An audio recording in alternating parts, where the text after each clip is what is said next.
welcome everyone. Welcome to the Goodbye YouTube party.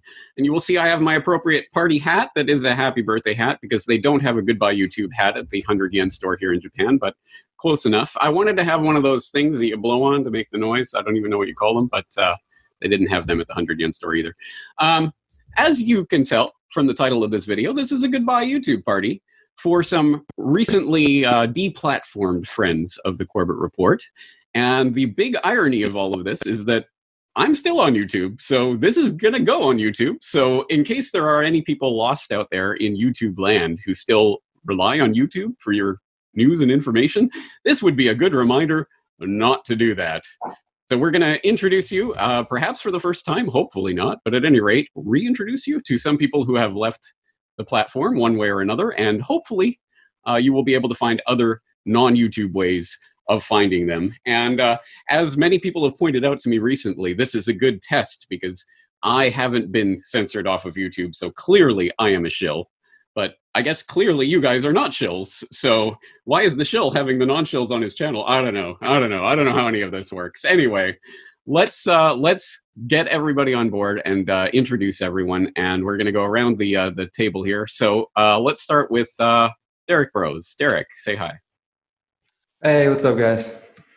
And thanks for having me on, James. Introduce yourself and your channel for people who don't know, or your platform more deeply. Yep. So my name is Derrick Broze. I've been on James's show quite a bit over the last years. I run the website, theconsciousresistance.com.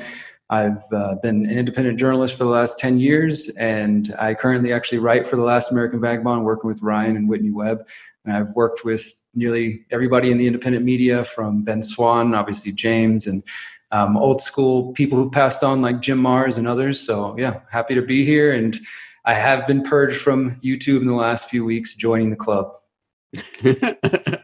Let me remind everyone, this is a party. We're not here to be somber and serious. We're here to have fun. Okay, I'm ready to party. This is not a sad thing that we are being deplatformed from the controlled enemy weapons information system. That is a sign of success. I have not yet graduated to that level, but hopefully soon. But yes, this is a party. We are not sad about this. This is not a sign we're losing. It is the underlining of the fact that we are winning. So on that note, Josh Sigurdson. Well, I'm ready for a party. I got my drink here. It's 2 a.m. where I'm reporting from right now, and I just joined the Cool Kids Club, so I'm pretty happy about that. We hope to invite you in shortly, though we do want you to be able to get your message out as much as possible over there, James. But I run World Alternative Media. My name is Josh Sigurdson. I've been going strong for about, I guess, eight years or so now. And I'm one of the newer guys among many of us, but nonetheless, good 8 years, doing confrontations, documentaries, reports, and, your usual interview style kind of reporting for alternative media, trying to break people free from the chains they revere. So I've spent several years doing that. And I was happy to find out on October 15th of 2020, as if this year wasn't exciting enough, that I got deleted off of YouTube for no known reason. So, people say you should fight it. I think it's a sign of the times because, after all, everyone's leaving mainstream media. You got to be outside of mainstream media to make it in the future. That's how I look at it. Hopefully it works out that way. 100% yes, I think so. And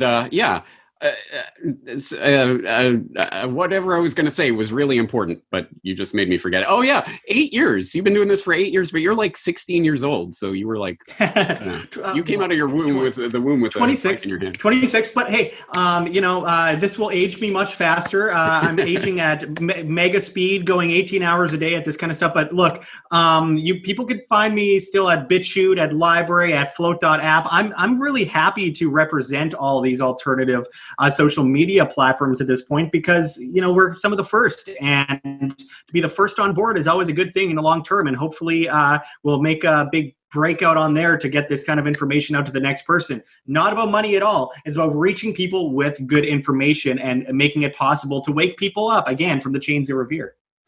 Don't worry, Josh, you'll be able to grow a beard one of these decades. Speaking of which, Dan Dix, pressfortruth.ca. Hey, Dan. Hey. Thanks so much for having me, a part of this lovely party with my like-minded people who have been axed by Alphabet Inc. My name is Dan Dix. If anybody doesn't know me, I run Press for Truth. I launched it back in 2006. So for the last 14 years, I've been producing documentary films and videos that I used to put on YouTube, but now am focusing on all the other decentralized platforms. So let's see. YouTube, 272,000 subscribers, deplatformed. Facebook, 350,000 subscribers, deplatformed. My Twitter account just had 20,000 followers, just got deplatformed. My GoFundMe campaigns have been deplatformed. My MailChimp account has just been terminated. So I'm on the chopping block here, James, and I'm glad to be in such fine such fine company with like-minded people. Awesome. And there is one more participant in the party today. That's going to be Ryan Cristián of The Last American Vagabond. Ryan, hey. Well, yes, thanks for having me today. I mean, this is definitely, I'm really glad that you opened it up like that, James, because this is definitely like, whether it's just me trying to keep myself on that road or convincing everybody else that this is the truth, we need to see this as a positive way forward. You know what I mean? Like, this is the change. This is actually the thought that I had when I first saw the tweet that somebody else told me my channel had been deleted. I saw it and was like, oh, all right. Well, this is the beginning. Right? Like, this is the start of what we've always been seeing coming. And it was such a funny thing. It's sort of like everybody else. We've been dealing with this on and off, censorship, videos disappearing, no real process to deal with it all. And I just had my channel removed. I didn't even know. Somebody commented and said, hey, your channel's gone. I came running in to look. No, it was gone. No email, no nothing, no process to it. They just, like, I think most of you just kind of removed it and just moved forward, and not as much as Dan has been talking about. And that's incredible to think about, from email to platforms. I mean, it's so clear how much they fear the people in this show right now, and how much they fear the information, and more so the objectivity of the people in this channel right now. But the LastAmericanVagabond.com is what I founded, the platform, or the channel, or excuse me, the website itself. And that broadened out into YouTube and whatever else. And now I'm really happy that, I even just realized that all the platforms we're using that they listed, Odysee or LBRY, BitChute, I'm now getting like a combined more views on these platforms than I ever was on YouTube. And I think that's what people need to see, just branching out of this comfort zone and realizing that in the moment you break away, there's a whole new world out there with all these new things happening. And so that's what we're here to talk about, I guess, is to show people that this is the path forward, and they are drowning in it right now. And I think I've never seen that more obvious. And that's why they're knocking us down left and right and censoring just blatant manipulations on social media. So check out no matter what is going on, go to thelastamericanvagabond.com for my content and the writers that write there, because that's the best place to go for our content, is our respective websites, for sure. Right. So thanks for having us today, James. And writers like Derrick Broze, like Whitney Webb. There's some incredibly important reporting going on there right now. So I hope people are familiar with your website already. But if not, note it down. Please go there. You bring up such an important point that I want to underline. It's exciting what is happening now, because it really does validate everything that we've been talking about all these years. This is what we've been talking about and preparing audiences for. This is not crazy conspiracy fantasy. No, they really do fear this information. And the best way to show the world that you fear what someone has to say is to cut out their tongue. And that's exactly what they're attempting to do here. And honestly, this is the most exciting that the internet has been in a very long time. This is a point I made recently that I want to underline, is that the internet used to be fun and exciting, and you could discover things, and it was this brave new world. I don't want to say that. Final frontier. I don't know. I'm not sure what the words I'm looking for, but you know what I mean. It was an exciting place to go where you could discover new things, and everything was so fresh, and everything was so unique and individual, and all sorts of weird things that you could find.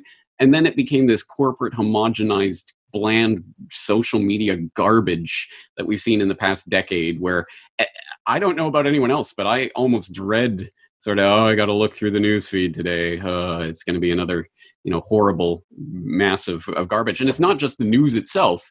It's the way that people interact in these spaces. It's just the bland, homogenized garbage corporate outlook of the social media spaces. We have a chance to pioneer a new space. So let's do that. And I think that's the party aspect of what we're doing today. I'll take this off my head for people who can't concentrate with that on it. But let's actually start by Josh. I think you raised this, but let's start going around. What do you think it was, if there was anything in particular that was the thing that dropped the ban hammer on you? Shall I start? Sure. So, I mean, I've seen little bits of censorship over the years, and I think the first major example of censorship, though, on YouTube that I saw, because by the way, I've been banned off of Facebook too. I'm one of the cool kids there as well. But one of the major things I saw was back in 2016 during the elections, and we all knew, even though I'm a voluntarist, I don't support either candidate, I don't support, ruling my neighbor. But with that said, election years are big years for purges. It's always been the case. And I remember back in 2016, I interviewed Bill Clinton rape victim Juanita Broderick, and I was one of the first people in 15 years to interview her. I dug her up somewhere on Twitter. She had like 5 followers at the time, and I'm like, you have to come out again. You have to talk. I mean, your story's important. And I interviewed her, and I remember I posted the video, and within a half an hour, I almost flipped out because Trump was sharing it, InfoWars front page, Drudge Report top story, Tea Party, and all these people that obviously I don't affiliate with and I don't support. But with that said, I just exploded. And yet the link that they were all sharing, my YouTube channel, my YouTube video, went immediately up to 22,301 views, and then froze for a week until Paul Joseph Watson mentioned it, and it went from 22,301 views, get this, to 44,602 views, an exact doubling, and then froze for 7 months, even though the guy to become president was sharing it, top story on Drudge. And I'm like, okay, well, that's pretty obvious. They're not even trying to hide that. And from there on, they got so much ballsier. They never, ever attempted to hide any of this over the last several years. They just know they can get away with it because people will call you a denier, a bigot, whatever they want to throw at you, whatever buzzwords they want to throw at you, even if you're not talking about the subject at hand at all. They'll call you a Nazi while using Nazi tactics. It's the age of Orwellian doublespeak. Everything is the opposite of what they say it is. So when you get to that point in time, they're able to use those powers to take off anything they want from the internet, and they've done that. Regardless of where you stand, inside or outside of the political spectrum. You see, for example, the Hunter Biden story was so obvious. You have video footage, and they're like, no, it's debunked. We can't talk about that. With the election fraud stuff, which, criminals, manipulating an election, nothing new for any of us, but obvious examples on video. No, you can't talk about that. They'll just take you down. I mean, when it gets to this point, look at the year 2020. What news stories can you report on YouTube or Facebook or Twitter or any of those entities this year? Coronavirus, certainly not. You want to talk about, I don't know, the election? No. George Floyd? Certainly not. Everything that came up this year in the news, that was a big story, news reporters couldn't report on the news. So it goes without saying that with the election and everything else piled on top, it was time to leave these platforms anyway. So I actually started an initiative to leave YouTube by the 5th of November. Remember the 5th of November. Well, they took me down on October 15th, so I didn't quite make it to that. But with that said, I sat back and I saw my channel go down. And I got this message on my phone saying I was bullying people because they used a message in one of my videos where I said celebrities tend to be aristocratic and talk down to people. Apparently that's bullying, whatever. They took the video down for me insulting Amy Schumer. And I know the truth is because I was talking about COVID. I was actually citing, by the way, I'm glad to see Ryan here because I probably cited your guys' article, All Roads Lead to Dark Winter, about 1,000 times this year in my videos. Really good stuff. And it's stuff like that. Obviously, I was going to get taken down because I'm selfish. I want old ladies to die. All those things that they'll throw at you. And so when I saw my channel get taken down, I laughed. And I'm like, finally, it was a weight off of my shoulders. I felt like I was freed from some kind of chain or something. I felt like I could move freely. And immediately, you know what the first thing I did? Let's see, start talking about forced vaccination, start talking about how all this is a bioweapon, act that's being used to control us and all this kind of stuff. Stuff I was talking about on YouTube, but I would never dare put in a title of video, never dare put in the description. Now I'm like all out, you know what, all these things I talked about, but now I'm just going to put them right at the front of the list and be as loud as possible. And it's an amazing freeing feeling. So I'm actually getting more views now on BitChute than I was on YouTube previously. Though, I mean, years ago I was getting, 40, 60, 70,000 views per video before they shadow banned me 95% in 2019. But before I got taken down from YouTube, after being shadow banned anyway, I'm matching, if not exceeding, the viewership I had on there. And it's one of the best things that's happened to me this year. I thought this year was bad until they took my channel down. And I'm like, finally, freedom. Yeah, I'll just jump in there. Yeah, I just want to say, of course, James, like you said, it's a celebration. And Ryan has been saying since he got purged and since I got purged, like the first thing you said to me after that happened, Ryan, was like, this is the beginning. This is just the beginning. And I was appreciating that reminder because, of course, watching you and everybody else get purged and then sort of just knowing like, all right, my channel's starting to get strikes for all kinds of BS and getting fact checked and all this stuff. It just, it was clear. I got a 1 week ban, then a 2 week ban, and then I came back and it was gone. And really the thing, James, you asked, like, what was the sort of thing that dropped the hammer? I know for me and probably for Last American Vagabond as well, it was talking about Operation Warp Speed and reporting on Operation Warp Speed and just how connected the Trump administration is to the Gates Foundation, to DARPA, to Google, to Oracle, how they're planning to track people for up to 2 years, like all the details, the kind of nitty gritty details that none of the corporate media is getting into, even the people who are critical of it. That's, I know, what started to get my channel strikes and then get the temporary ban. And specifically the last video I did was talking about, or one of the last videos was talking about the fact that part of the plan, some of the contracts that the US government has given for Operation Warp Speed through the NIH and Fauci, that those include companies that are working on injectables and not only wearable technology, but injectables, bioelectronics, all kinds of crazy stuff. I really think that there is that's something else that they want people to be very informed on. And I think besides the election, the push for vaccines all around the world, we're all in different countries, that's still a part of the agenda. They are not really wanting people to be thinking too hard about that. That's on the horizon. So it does seem like those topics, not just the vaccine issue, but definitely vaccine issue and Operation Warp Speed and how that just relates to everything and quarantine camps and all this stuff. These are definitely issues I feel like they're trying to keep people away from. And I will also back up what Josh and Ryan said, that I've just noticed in the last couple of days that my email list is going up, my text list is going up, my BitChute, Odysee. As you know, James, we've been talking about this for 5 years at least, telling people about BitChute and Minds and now more recently Flote. But all these different, I've done dozens of videos over the years saying, please come over here. And nobody wanted to do it. Nobody wanted to listen. But now that the purges are happening to an even greater extent than they did 2 years ago in 2018, people are, I think, finally at the point where they're realizing, like, I'm not going to be able to find this information elsewhere.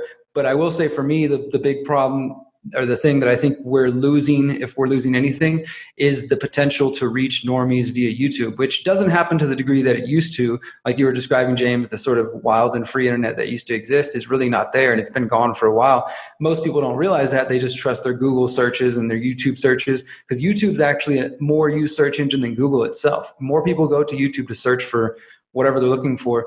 And so, I just think that that's the one thing that does suck, but I do think we'll eventually overcome that, is how do we just make sure we're not reaching more people within the echo chamber, but that we're still reaching that normie McNormerson that's just stumbling across YouTube and then ends up on one of James's 9/11 documentaries or one of our videos.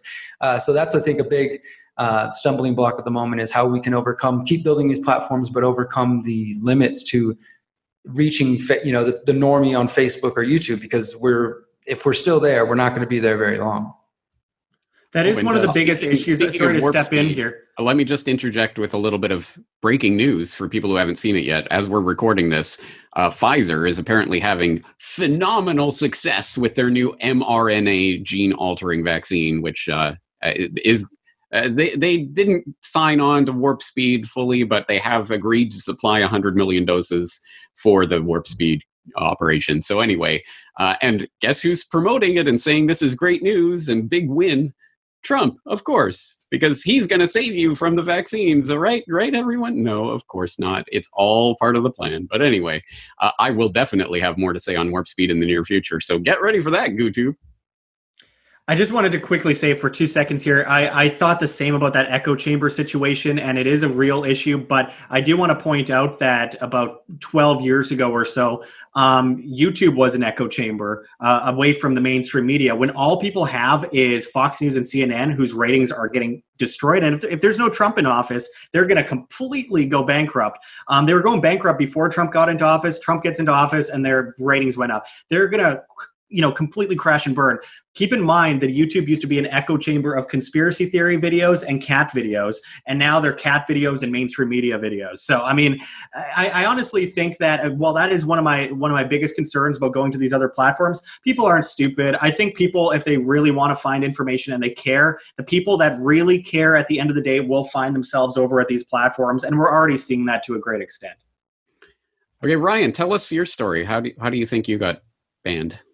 Kind of going off of what Derrick said there, he's exactly right. And I mean, to kind of go just to the evolution of how it happened, just in this last kind of section of, the COVID era, COVID scandal, I had a video that I did that was about specifically a legislation that was passed in regard to 5G technology and the fact that happened quietly underneath all the COVID mania.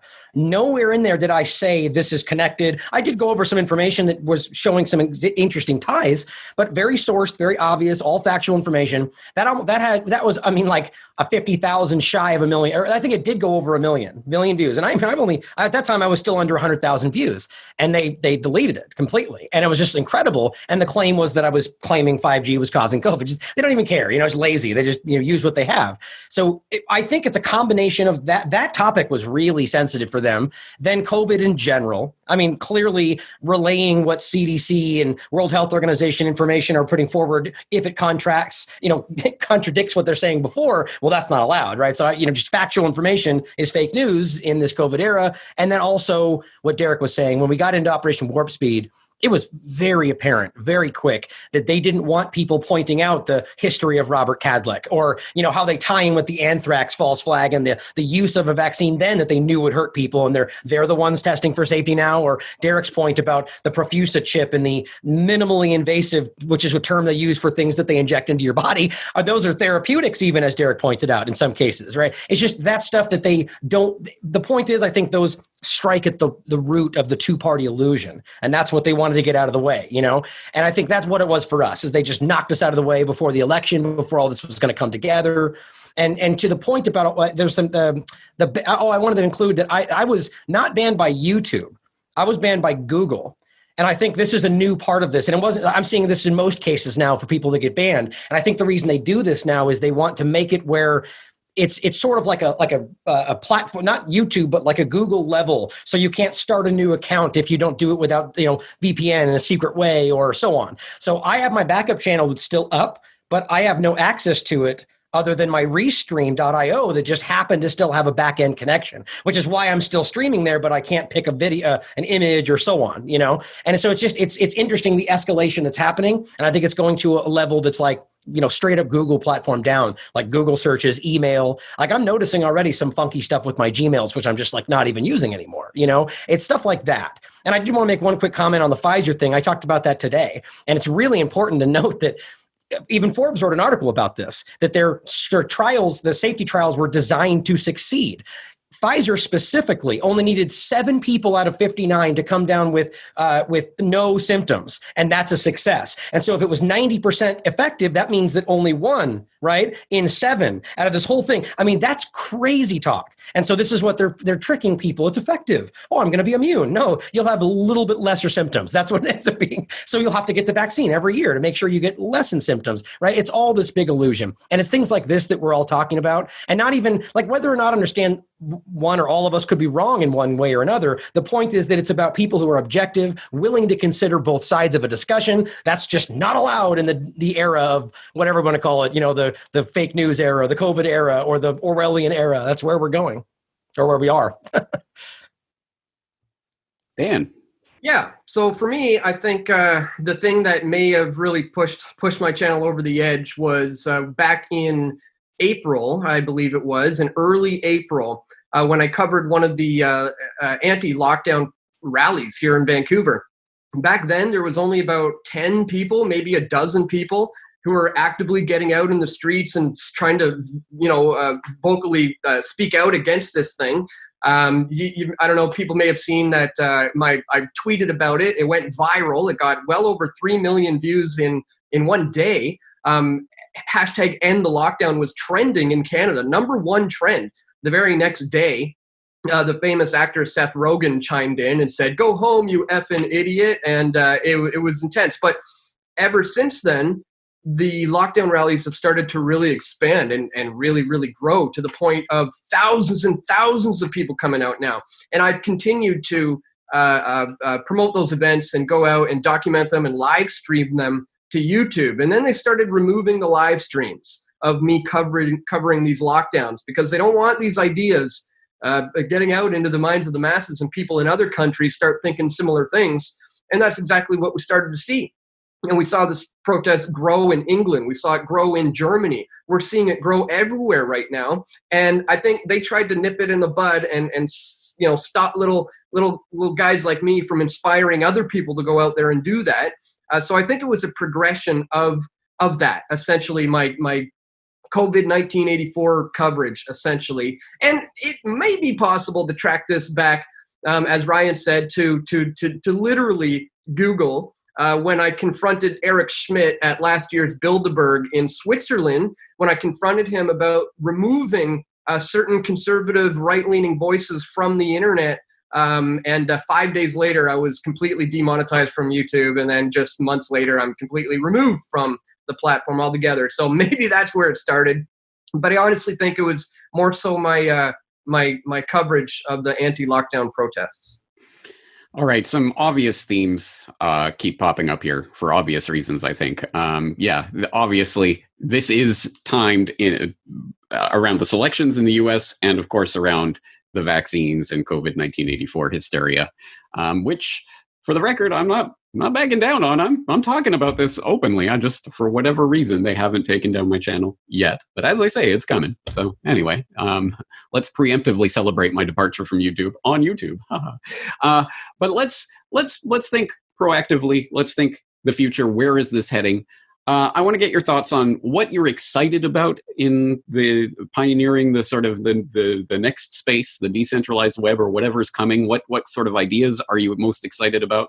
And what do you think we don't have yet that we need to have in order to really recapture that sort of spark that was taking place on the internet over a decade ago when most of us started? I wouldn't mind starting on that one. What I'm really excited about right now is it kind of feels like the wild, wild west of the tech industry, or these decentralized platforms that are really vying to see who's going to come out on top right now. And, I got purged, over 3 months ago now. So I was kind of navigating this space all on my own here. And I started realizing, okay, I'm going to focus on 4 platforms right now: BitChute, Minds, Flote, and BitChute's Minds, Flote, and LBRY. And I started to see little problems with each and every one of them. So, for example, Flote had really good processing time, but it didn't have the greatest playback. BitChute has great playback, but the processing time sometimes is an issue. Flote doesn't have the ability to embed the video onto my website. That's a bit of an issue for me. LBRY was having certain playback issues. So I was starting to just kind of see who's going to come out on top. And what I ended up doing is focusing a little bit more on BitChute. And the reason for that was simply because of the playback issue. And I mean, I think that's a big one. If people are having buffering issues, or they have to pause it, they might not watch the video. They might just click away and go check out something else, change the channel as they do. So I think that's what we're seeing now. And I started, kind of focusing more on BitChute because of that, because they have better playback. But I want to see, this is good, healthy competition, and I'm excited. I'm excited to see who's gonna come out on top and nail all the things that us content creators need. So I kind of diversified my video sharing platform portfolio, as I say, and kind of spread my eggs out into multiple baskets in the hopes that one of them are really, really gonna take off. And I'm just excited to see all these different organizations and good people who believe in in free speech kind of competing right now to come out on top. That's what I love about this. It's like we're witnessing a free market for the first time. It's beautiful. Kind of reminds me a lot of the dynamic between John Lennon and Paul McCartney. They would clash with each other to be the best, and both of them are really good. You know, maybe you don't like them, but I think both of them are really good, and they got better music out of that because they were clashing and yelling at each other and hated each other. And while I don't think any of these social medias hate each other, because hopefully they're all in it for the same cause, to get information out uncensored, I think what Dan says is very true. I mean, it's like the Wild West, and we've gotten to this point where it's a crossroads in history, really. It's what I remember seeing on the internet back in 2002, 2003, 2004, this new world. I almost said Brave New World like you as well. I shouldn't say that. This new world that we're kind of just breaking into because it's new and not understood. And I think one of the things that will really lead a lot of these alternatives is investments. Honestly, people invest in Flote, BitChute, or LBRY and Minds, because the issue with a lot of these sites is that they don't have the money to put into the bandwidth, into the devs, into this kind of stuff. And so there's problems on it, and people stop going to those websites. But the more people that go to those websites, the more people invest in those websites, the better the website gets and more people go to it. It kind of just goes in a circle. So I think that's really important to point out. I would be lying if I said I was 100% optimistic. I like to be optimistic. I like to be as optimistic as possible. And long term, I am. But I would be lying to say that this isn't one of the scariest times in my life. And I would be lying if I said I wasn't a little bit freaked out about where we're going, especially in the next couple of years. And I think it's going to get a lot worse before it gets better. That's in all honesty. But long term, I do believe we're on the right path. It's just navigating around this technocracy, because we have to split the two. We have technology that could be used for good and technology that could be used for evil. And when we have Chinese style, like social credit type technocracy coming down on us, forced vaccines, and so much of the public, about 50%, completely blind to it, that scares the hell out of me, because I want to be able to educate those people. And obviously it's hard to reach most of them. But maybe it's not really as much that way as it appears, because I look at news sites and I'll see the comments on them, and you'll see sometimes almost every comment is ridiculous. Like, oh, we need more lockdowns, masks, we need to shut down every business, you're selfish, blah, blah, blah. Then you'll see the reactions to all of them, and almost every single comment like that is all laugh reacts and stuff like that. Then you see on another news post, everyone just bashing the news station, mainstream news station, for promoting COVID propaganda. And that really makes me feel good about it, because there's a study that came out a couple of days ago that show, I think it was 46% of Black Americans do not want the COVID vaccine. 56% of regular, just all generalize every American. I think it's like 55, 56%, somewhere around that line. I'd have to show you the exact stats. I was looking at it earlier. I'm going off script here regarding what it actually says. But those of those people, 56% or so are against the vaccine, whereas 69% were in favor just a couple of months ago. People are waking up. I don't think the news is going to cover the fact that people are waking up, because they only cover the small, crazy minority, like the 2% of people that scream at us that we're hate speech, because it benefits them. So they'll prop those people up, make them loud, and make people believe that that is everything. And it's really not. I think most people have more common sense than that. And I see that on the streets everywhere I go in the world. I've been to 9 countries this year, 32 US states, and almost everywhere I go, people don't buy the story. But that's on the street. You don't get that on the news. So I'm optimistic from that point. Short term, though, it doesn't look too good in like the next year or two, but we'll get there. I'll say what I'm excited about. Just a couple of things. Well, first off, I guess similar issues to what everybody was saying about the problems with the current alternative social media platforms, but also I do think that those things will work themselves out. Like, just as one example, I know that, and probably others here in this call know or have been in contact with Bill Ottman of Minds.com, and Jeremy, who's one of the creators of LBRY. He's available via email, and people at BitChute answer emails. I mean, these are kinds of relationships we don't get with Zuckerberg or, YouTube or whatever. So I feel good about that, because I've been able to reach out and say, hey, I expressed some of the same problems you guys talked about. Like, for example, my whole channel is copied on LBRY and BitChute, but if you actually go try to search it, some of the videos don't show up in the search results. You'd have to scroll through them for hours to find them. And they just said, search capacity costs money, and we're trying to get it, so we can have it working fully, but sometimes videos might not show up. So, I empathize with that at the same time of like, all right, come on guys, this is what we need. We need scheduling. We need a way to interact with the community. We need all the good things of YouTube without any of the bad things. So I am optimistic that each of those teams are working to create the best product that they can so that people like us can embrace them and use them and promote them and bring more people there. I'm also excited about another project that I have nothing to do with, and I've just recently learned about, that's called DWeb, and it's like part of a larger thing of DSocial. And I mean, these guys are working on some really brilliant things that if it does come out, it was supposed to roll out November 1st. I haven't checked in the last week, but sometimes projects take a little longer. But the idea is basically to not just go to alternative social media platforms, because like you guys were talking about, people are getting cut off at PayPal, at MailChimp.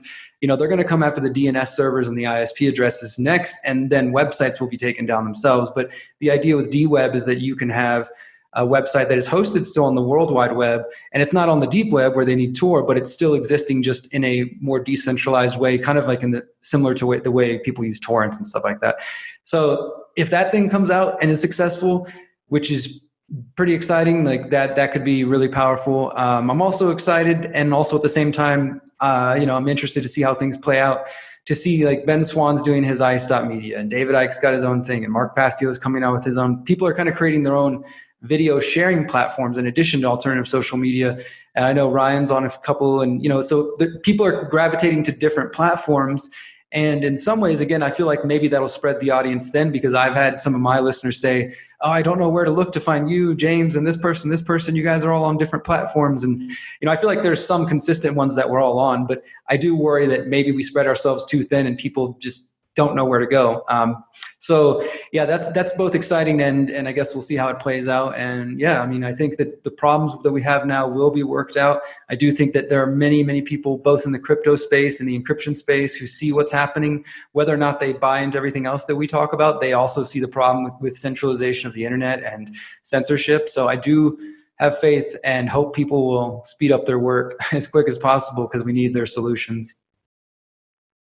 Well, I'll jump on next then. And there's a lot, I think, to be excited about, but it's all uncertain at the end of the day, But I definitely think the direction should be something of a decentralized internet idea. We've all been kind of talking about, toying with. There's different, blockchain ideas. Holochain is one. Who knows if it's ever going to end up being viable? But that is, I think the only reason things like that aren't viable is because these monolithic, monopolies make sure that they don't actually come to pass. But so that's the direction all this is going, and it is exciting because I do get the point of being spread out.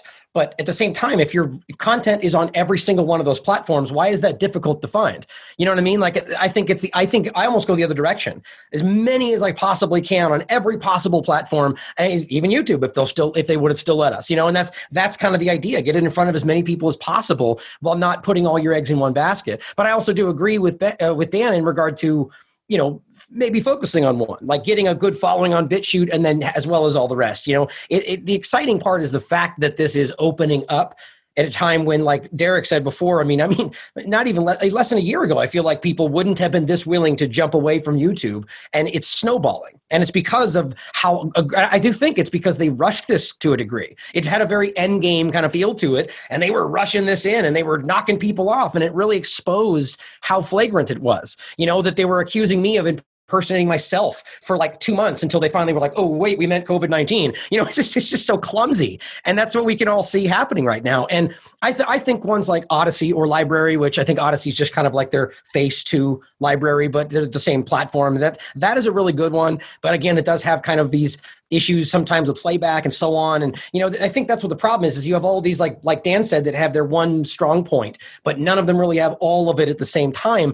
And I secretly wonder where some of these, call me a conspiracy theorist, if you will, are maybe, compromised in the back regard to never actually getting to, like, for instance, why isn't BitChute? Obviously finances is probably a good answer, but, it's focusing on getting streaming going, making sure they don't have processing issues for 2 days. They could be viable. They could be better than YouTube right now if they had those things, So I just wonder, how difficult it is for some of these to get out of that area. Rumble's another good one, by the way. Rumble's a new platform I saw that I think is interesting with embed and stuff like that. They have all these different ideas. But one thing I wanted to say on this, Mark, is that, and I've said this, I've floated this a couple of times in past shows, but I'm just going to, say it, I guess, officially on the show now without giving like a name or anything, because it's, there's a lot going on, but I am absolutely 100% working with a group right now on a platform that, you guys in this group right now are probably some of the first to hear about it. I believe, James and Derrick are a little more insight on this, but this is a platform being built right now that, in my opinion, has all of this stuff. And the point being is that I think the success of this kind of a model is about taking what YouTube did have, because we all agree that it was a success. That was a good platform that they ruined by making it no free speech, by censoring people without justification, by allowing the process to go away. That is what we need to do, is get something like, there's no point in recreating the wheel necessarily. Make sure we can reproduce something like that that works in all the right ways, that's free, it's open, that doesn't manipulate your numbers, but then also add on things like, I don't know, giving people the ability to month by month support your channel like Patreon does. So then you don't need two platforms, or adding another thing on the front that's sort of like a Twitter equivalent. And you can see what having these all in the one spot could effectively do this. And it comes into the question of, whether you got the finances and so on to keep it going. And I think this is a problem that will not be in existence for the platform we're working on. And this is the point. So as this goes forward, and you'll be hearing about it in the near future, maybe not, a month from now, but in so many months, we will be talking about this. And so the point, just to say that, and the reason I'm even floating it now, is to have hope, to know that a lot of these things are coming, and whether it ends up being the one I'm working on or something that two people do after that that's better, I'll support whatever ends up working and bringing people together to continue to allow people to speak freely, and I don't know what's not exciting about that personally. All right, then let me throw my hat in the ring here. I agree with all the things that you're talking about and all the problems that exist, but the solutions that are coming on board, and I'm excited about the way this is developing. And that, honestly, to me, is the important part of this. I'm excited about what is happening because there are a lot of ideas that are coming on board, and this is activating people in a way that it wouldn't have happened if this purge and all this garbage wasn't happening. People wouldn't have been as interested in these alternatives as they are now. So this is the moment to capture that interest and channel it into something productive. And I share, Derrick, I share your excitement about decentralized web, all the different things that are being planned and tested at the moment is very exciting, because that really is the direction we need to be heading, to use the internet like it was meant to be used, as a decentralized network where we do not have to congregate and put all of our eggs in someone else's basket, which is what we do when we put, oh, don't worry, YouTube will take care of all my videos. They've got it on their server. Oh, no, they erased them. I never thought that would happen. I mean, yeah, it's just basic, but people weren't thinking like that a decade plus ago, were they? And now they are. So that is a good step, and I'm excited about that. And hey, this is, after all, a party. Woo! So let's we could talk about this for hours, I'm sure, but let's wrap it up here at the risk of boring people to death during our party. I think this is a good, happy note to end things on. We are progressing forward. We are going to pioneer a new space, and the cool kids will join us, and then everyone else will flock in later and maybe ruin it, and we'll have to pioneer a new space. But such is the cycle of life. So let's go around the table, and once again, just tell people in a couple words what's the best and easiest way they can reach you now that you are deplatformed from the GooTube. Let's start with Derrick. We can't hear you at the moment, Derrick. Oh, sorry about that. Yeah. I was saying the best place to find my work is always going to be theconsciousresistance.com. I have all the platforms that I'm on listed right there in front: Minds, Flote, BitChute, LBRY, everything we talked about. I also use a text list, which allows me to text people directly to their phone and say, hey, I have a video coming out right now, or I just put out a new article. I've found that that's been really helpful. It's not as big as followed as some of my other platforms, but it definitely is the most direct. And then the other thing I want to say, to just encourage people to use these alternative platforms, because if they are going to grow, we need more than just conspiracy research content. We need you to upload your favorite, music, especially the platforms that don't care about copyrights. And, we need cat videos, we need how-to videos, we need recipe videos, we need all the stuff that the normies go to YouTube to look for, because people go there for makeup tutorials, they go there for everything. So we need the crypto crowd and the millennials and Gen Z and all these different people to be aware of these platforms, that they exist, that they can speak freely on them, that some of them they can make, crypto income or whatever features they have. Because I think that's the key is, and even myself, I listen to a lot of streaming music, and I keep trying to remind myself, and I find myself late. I don't need to go to YouTube to search for that song. I need to, look for something to listen to on LBRY. There's lots of music on LBRY as well as some other platforms. And I'm going to be making music channels myself, where I'm just going to be uploading playlists of songs I like, just to have the content on there, in the hopes that other people come along searching will find it. So that's just my other advice out there. But things are exciting. So thanks, guys, for supporting. Josh. I'm on LBRY/Odysee, World Alternative Media, BitChute, World Alternative Media, and at Josh Sigurdson on Flote.app. That's FLOTE.app, or joinflote.com. Either way, they built that platform based on watching the censorship that was happening to me. And you can now back up your Facebook history on Flote in the settings. You can do all of that. The Facebook, Twitter kind of settings you can see on Flote. Great community, as well as, of course, post videos, do live streams, and get super chats in cryptocurrency on there. So I really hope people join there as well. We heard a few people say, oh, my favorite's BitChute, my favorite's LBRY, my favorite's Flote. So I think that's really good, because we are putting ourselves in those different positions. And before I pass it on to the next person, I just want to quickly point out that while a lot of people are going, oh, there's too many places to join, remember, a lot of the same people that are saying that are on Facebook, YouTube, Twitter, Twitch, Tumblr, Reddit, LinkedIn, WhatsApp, Snapchat, all these different platforms. Surely they can go to a few different independent social media networks and really, bring their audience there. And I'm already seeing that flock to all these other alternatives, and it's a really good thing going forward. So very optimistic about that. And thank you very much, James, for having me. All right, Dan. Pressfortruth.ca is the best place to go. BitChute.com/pressfortruth, Minds.com/pressfortruth, Flote.app/DanDix, PFT, and LBRY.tv/pressfortruth. Those are all the best places right now, and it's all located right there at pressfortruth.ca. So I'm just going to, as I said, going to be focusing on those four, and who knows, maybe some new ones as well. As we said, we're currently in the middle of this wild, wild west of these new platforms coming up. So yeah, that's where people can find me. Thank you so much for having me on and letting me promote my new channels moving forward. That's what this is all about. And Ryan. Well, most definitely thelastAmericanVagabond.com. And I think that the website aspect is what's so important behind all this, because I argue probably most of us have all the links to all of these things probably on our website, and that's the hub, and I don't know about everybody else, but I just recently got a dedicated server for the website. So it's even more protected in regard to, just them just removing it from GoDaddy, which was also how it's been happening in the past. Derrick just mentioned Hive as well. That's an important one to mention in there.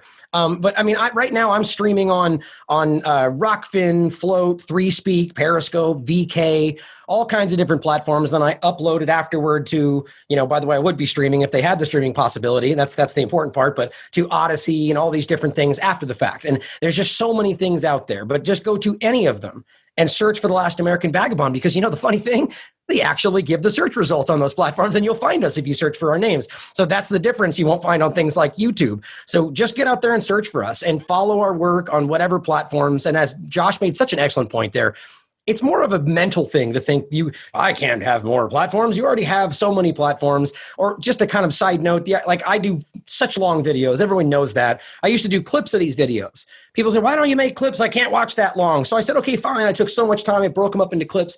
And then I started looking at the metrics on the back end. Guess what was weird? Most people ended up watching about 2 hours of the clips when they did anyway. It's in your mind to think you don't have time for these things. And, it's about just finding it and making sure it's important to you. That's what this really comes down to. In regard to the text thing, I thought was important as well. I use an app called Wire.com. You sign up for Wire.com. It's essentially, at the time it was serving for the ping that was supposed to be happening on YouTube that never happens. But it's a chat group that you can sign up for. And before I do any live content, I send out a ping that goes out to everybody in my group. There's a lot of things like that. So that's what we should be finding out. Interconnectivity, person to person, Xing out the banking system and the governments and the platform control, doing it between ourselves. That's what it's really about. So thank you for having us, James. I mean, we need more stuff just like this. Appreciate it. Well, again, I just want to stress, this is not a funeral. We're not, oh, poor us. Oh, no, what will happen? No, this is about us taking the situation by the horns and using it to help drive people towards the real solutions. So that's what this is about. It's a party. And Derrick, you brought up the specter of music. So I think we have to leave with a rousing rendition of IP Freely, Screw YouTube, right? Everyone knows the words, right?